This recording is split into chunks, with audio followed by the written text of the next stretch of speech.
මේ කතා කරන්නේ මේ අමතක වීමේ රෝගය ගැන. ටිකක් වයසට යනකොට 60 පණිනකොට සමහරුන්ට 50 පණිනකොටත් වෙනවා මේ වචන අමතක වීම, ඒ වගේ දේවල් අමතක වීම, යතුරු කොහෙද දැම්මේ කියලා අමතක වීම, ඒ වගේ ප්‍රශ්න එන්න වැඩි වෙනවා.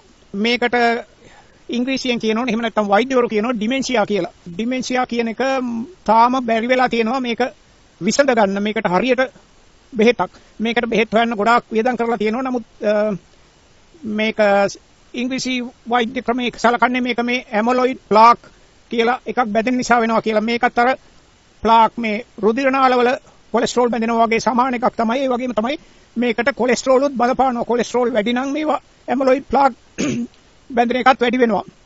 ඉතින් අපි කතා කරන්න යන්නේ මේක අඩු කරන්න ක්‍රම 24ක්, ජීවන රටා සම්බන්ධතා 24ක්. ඒක අරගත්තේ මෙන්න මේ හෙලේනා පොපොවික් කියන කෙනාගේ වීඩියෝ එකකින්. ඒක සෑහෙන දිග වීඩියෝ එකක්. මම කෙටි කරලා සාරාංශය කරලා ඊට පස්සේ ડોક્ટર ග්‍රෙගර්ගේවත් එකතු කරලා හැදුවා සාරාංශයක්. මේ 24න් ප්‍රධාන ක්‍රම 4කින් මම පටන් ගන්නවා. ඉතින් නමුත් ඒ සේරම දැනගන්න වීඩියෝ අවසානයේ වෙනකන් අරඹන්න. මේක සමහර විට ඔබට එහෙම නැත්නම් ඔබේ පවුලේ කෙනෙකුට, අම්මට, තාත්තට, සමහර විට ඔබේ පවුලේ සහෝදරයෙකුට, සහෝදරියකට වැදගත් වෙන්න පුළුවන්.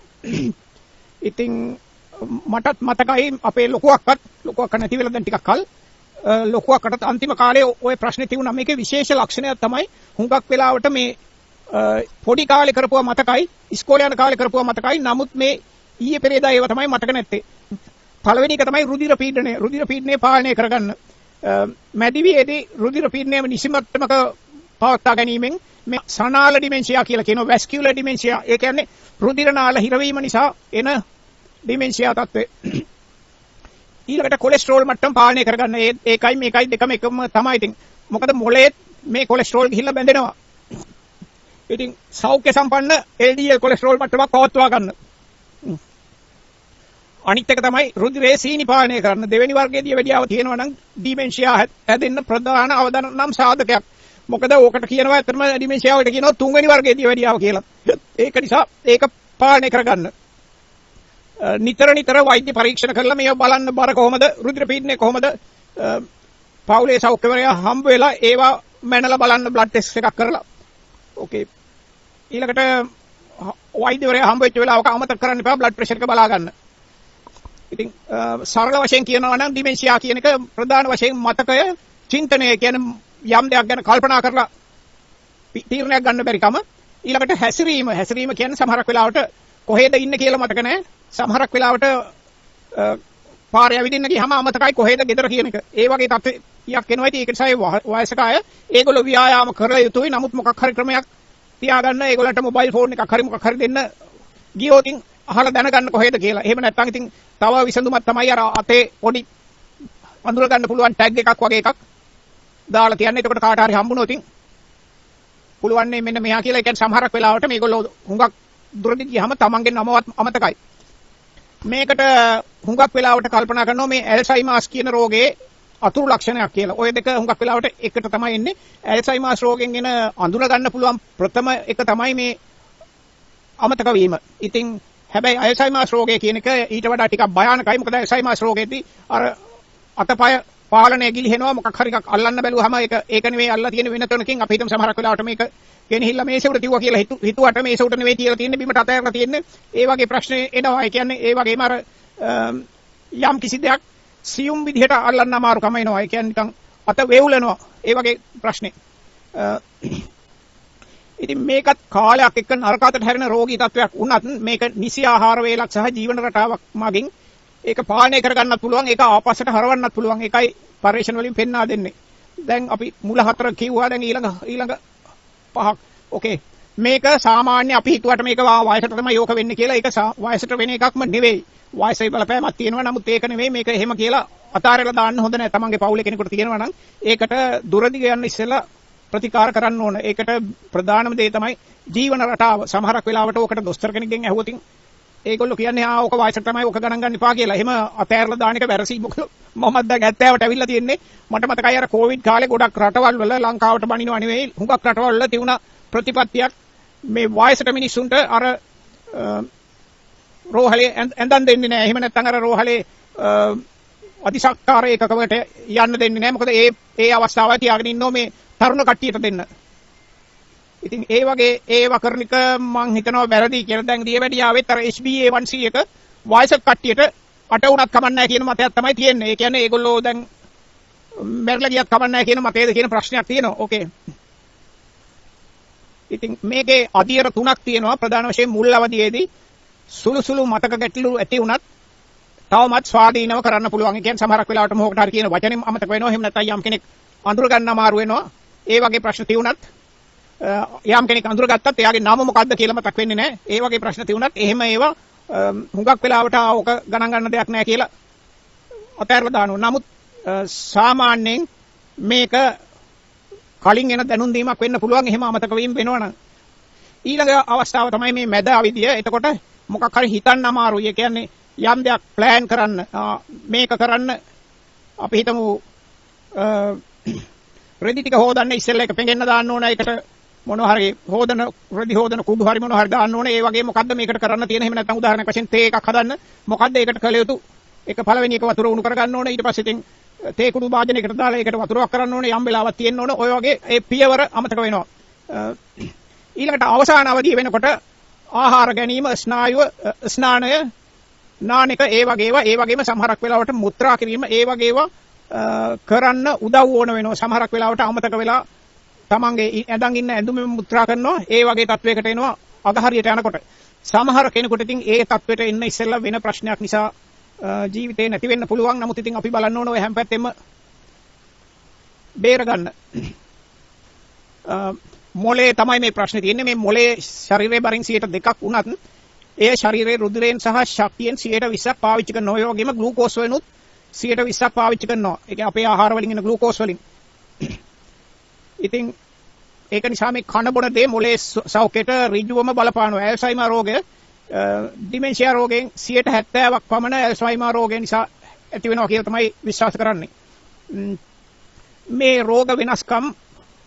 මේ වෙනස්කම් රෝග ලක්ෂණ පෙන්වීමට වසර 30කට විතර පෙර සිටම ආරම්භ විය හැකියි. ඒ කියන්නේ සමහරක් වෙලාවට අවුරුදු 70 වෙදී යම් කෙනෙක්ගේ මේ ලක්ෂණ පෙන්වන්න පටන් ගන්නවා නම් ඒ කියන්නේ ඒගොල්ලන්ට මේක පටන් අරගෙන තියෙන්නේ අවුරුදු 40 දී විතර.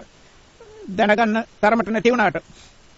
ඉතින් අපිට ඒ කියන්නේ අපිට ඒක වළක්වා ගන්න ගොඩක් ලොකු කාලයක් තේනවා. ඒ කියන්නේ 40 50 ඉඳලම මේක ගැන අවබෝධයක් අරගෙන ඒක වළක්වා ගන්න උත්සාහ කරන්න. මේ ඕස්ට්‍රේලියාවේ ගණන් හදපු සංඛ්‍යාලේඛන වලින් කියනවා ඕස්ට්‍රේලියාවේ කාන්තාවන්ගේ මරණවලට අංක 1 හේතුව ඩිමෙන්ෂියාව කියලා. ඉතින් මේ ප්‍රශ්නය ලංකාවෙත් ඒ වගේම වෙන්න ඇති. ලංකාවේ උනත් ලොකු වෙනසක් තියෙන්න බෑ. නමුත් ඉතින් ලංකාවේ එකක් තියෙන දැන් මේ රටවල හුඟක් ඒවයි පශ්චාත් මරණ පරීක්ෂණ කරනවා මොකක් නිසාද මැරුණේ කියලා බලන්න. නමුත් ඉතින් ලංකාවේ එහෙම කරන්නේ නැති නිසා සමහරක් වෙලාවට දැනගන්න විදිහක් නැහැ මොකක් නිසාද මේ ප්‍රශ්නේ යම් කෙනෙක් මිය පරලොව ගියේ කියලා. ඉතින් මේකට මේ තියෙන අපි කතා කරන්න යන මේ 24න් අපි දැන් 4ක් කරා. ඉතුරු 20ක් වළක්වා ගත්තොත් මේ ඩිමෙන්ෂියා රෝගීන් සංඛ්‍යාව 40%කින් විතර අඩු කරන්න පුළුවන්. සමහරක් වෙලාවට 70%කින් විතර අඩු කරන්න පුළුවන්. ආහාර රටාවත් වෙනස් කරොත් 70%ක් දක්වා අඩු කරන්න පුළුවන්. ඉතින් මම කිව්වා මේකට 3 වෙනි වර්ගයේ දියවැඩියාව කියලා කියනවා කියලා. ඒ වගේම තමයි 3 වෙනි වර්ගයේ දියවැඩියාව කියලා කිව්වට මේක අපි කතා කරපු මේ දියවැඩියාව වළක්වා ගැනීමේ දේවල්ම තමයි හුඟක් වෙලාවට බලපාන්නේ. උදාහරණයක් වශයෙන් ව්‍යායාම කිරීම. ඉතින් ඊළඟට අපි කතා කරමු තව අපිට වෙනස් කරන්න පුළුවන් ජීවන රටා 7ක්.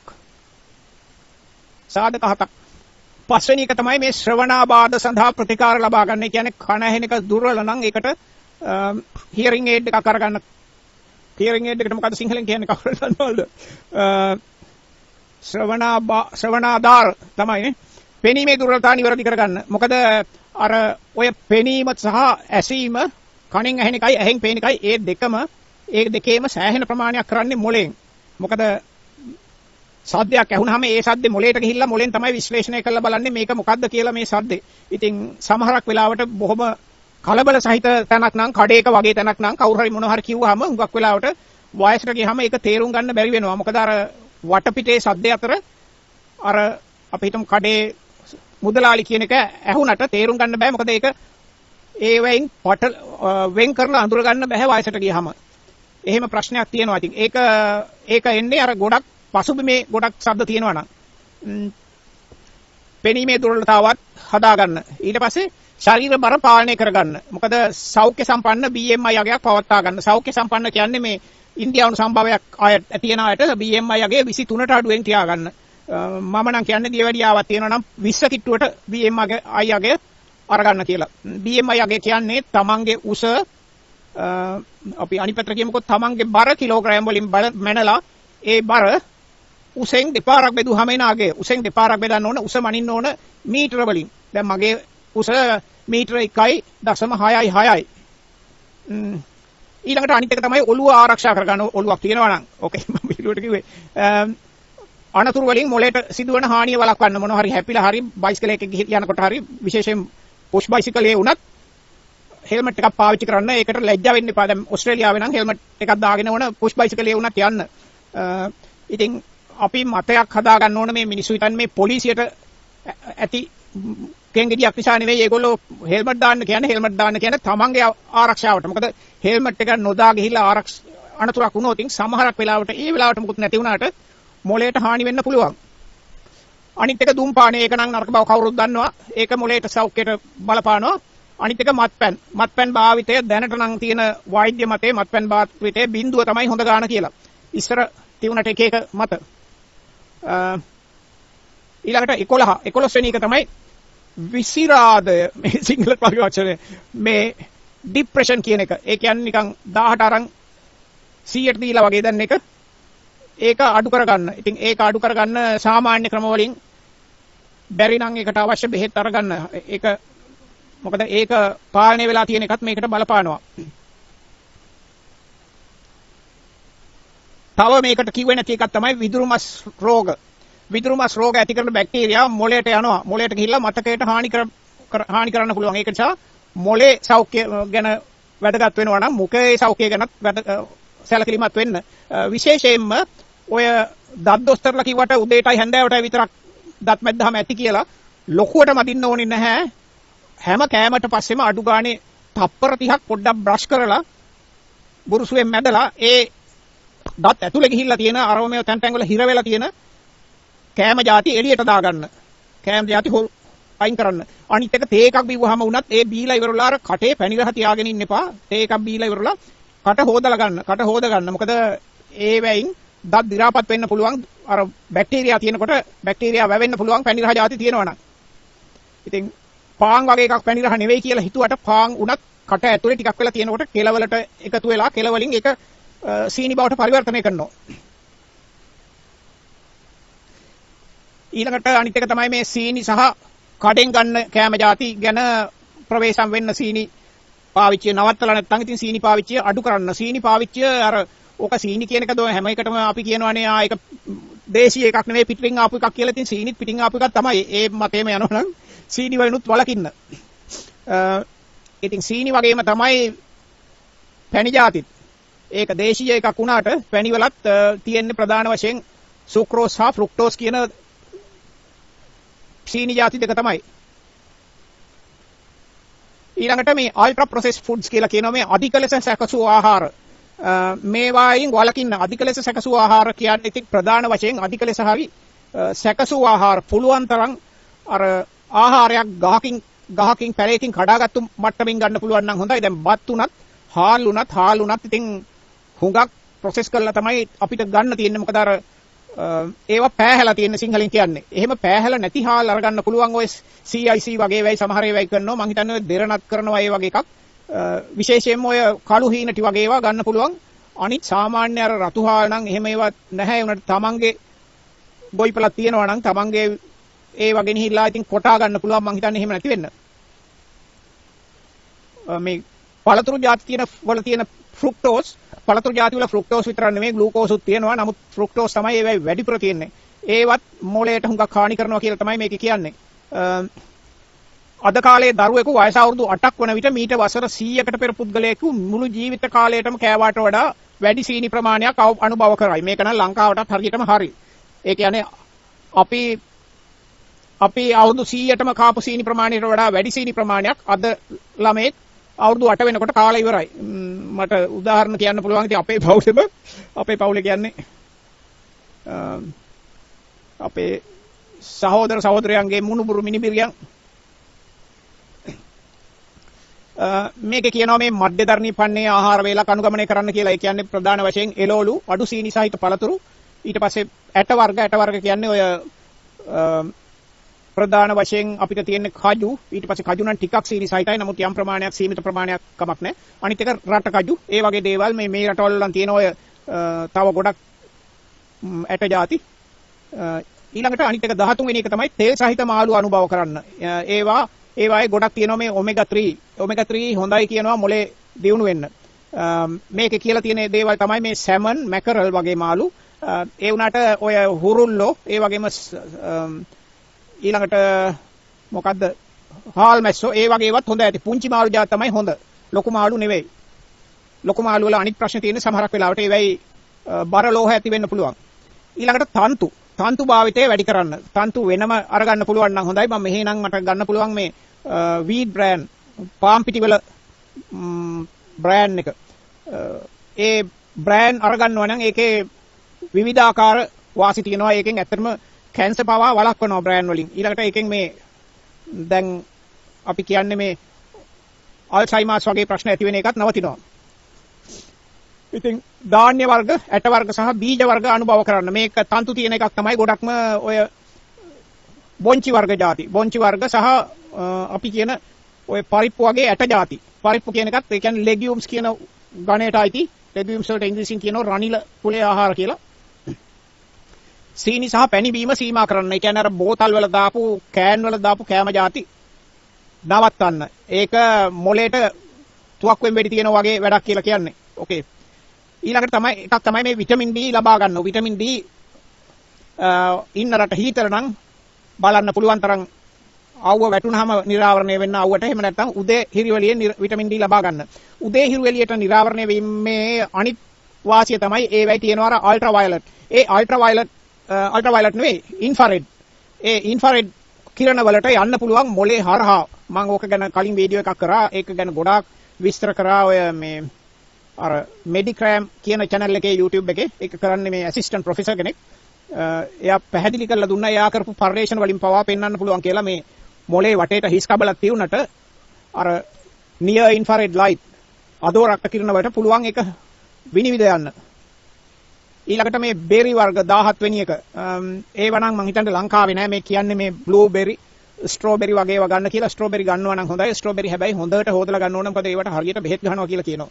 අපි බ්ලූබෙරි ගන්නවා ඒවා එහෙම වෙන්න ඇති. නමුත් ඉතින් අපි ගන්න හැමතිස්සෙම අර ෆ්‍රෝසන් ඒවා ටිකක් අඩු ඇති කියලා හිතනවා.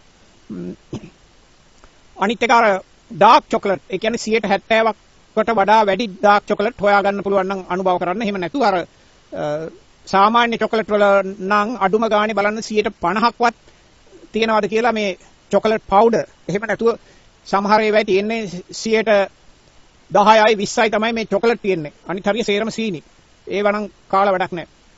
ඊළඟට ඔන්න එනවා අපි 18 නිතිපතා ව්‍යායාම කරන්න. සතියකට දින 5ක්වත් අඩු ගානේ දවසකට විනාඩි 30ක්වත් වේගයෙන් ඇවිදීම වැනි ව්‍යායාම කරන්න. වේගයෙන් ඇවිදින්න මම අර හැමතිස්සෙම කියන එකක් තමයි ඇවිදිනකොට ටයිම් එක මනලා බලන්න කොච්චර වෙලා ගියාද මේ දුර ඇවිදින්න කියලා. එතකොට අපිට බලන්න පුළුවන් අපි අඩු ගානේ දියුණු වෙනවද කියලා මේ ඇවිදින වේගය. අනිත් එක ස්ට්‍රෙන්ත් ට්‍රේනින් කියන්නේ ඔය බර උස්සන ව්‍යායාම, ඒ වගේ ව්‍යායාම කරන්න. ඒකට නම් සමහරක් වෙලාවට ජිම් එකකට යන්න පුළුවන්. මම ළඟ තියෙනවා බර උස්සන සෙට් එකක්. බර විතරයි ඒකේ. ඒක මම කරනවා හුඟක් දවස්වලට. අනිත් එක තමයි සුව නිින්දක් ලබා ගන්න. පැය 7ත් 8ත් 9ත් අතර හොඳ නිින්දක් අරගන්න ඕන. ඒක ඉතින් පුළුවන් තරම් එක දිගට ගන්න පුළුවන් නම් හොඳයි. හැබැයි ඉතින් එහෙම බැරි නම් සාමාන්‍යයෙන් දවල්ට පොඩ්ඩක් නිදාගත්තට කමක් නැහැ. නමුත් ඉතින් දවල්ට පැයකට වඩා වැඩිපුර නිදා ගන්න එපා. මොකද එතකොට අර ඒකේ ඉනර්ෂියා එක එනවා. ඒකෙන් ඊට පස්සේ නිකන් කම්මැලි හිතෙනවා දවසම. ඒක වළක්වා ගන්න. ඉතින් ඕනනම් දවල්ට නිදා ගන්න පුළුවන් එලාම් එකක් තියලා. මේ නිින්ද නැතිවීමට එක හේතුවක් තමයි ඔය ස්ලීප් ඇප්නියා කියන එක. ඒ කියන්නේ හුස්ම ගැනීමේ අපහසුකම් නිින්ද ගියහම පස්සේ. ඒක විශේෂයෙන්ම වෙන්නේ මේ බර වැඩි අයට. ඒක වෙන්නේ මේ මෙහි හිරවීම නිසා ශ්වාසනාලයේ. ඉතින් තමන් දන්නේ නැහැ තමන් ගොරවනවද කියලා. තමන්ගේ පවුලේ අනිත් අය තමයි දන්නේ ගොරවනවද කියලා. තමන් ගොරවනවා නම් බලන්න ඒකට කරන්න පුළුවන් දෙයක් තියෙනවද කියලා වෛද්‍යවරයෙක් එක්ක කතා කරලා ඒකටත් එක විසඳුමක් තමයි බර අඩු කර ගැනීම. මොකද මේවයි මේ මස් පිදුළු පිරලා තියෙනවා නම් ඒවෙන් සද්ද එන්නේ ඒවට හිර වෙලා අර නලාව වගේ පිමිනවා. ඊළඟට 21 තමයි සමාජශීලී වන්න. ඒ කියන්නේ මිතුරු සම්බන්ධතා පවත්වා ගන්න. තනිකම දිනකට සිගරට් 15ක් පානය කිරීම තරම් හානිකර විය හැක.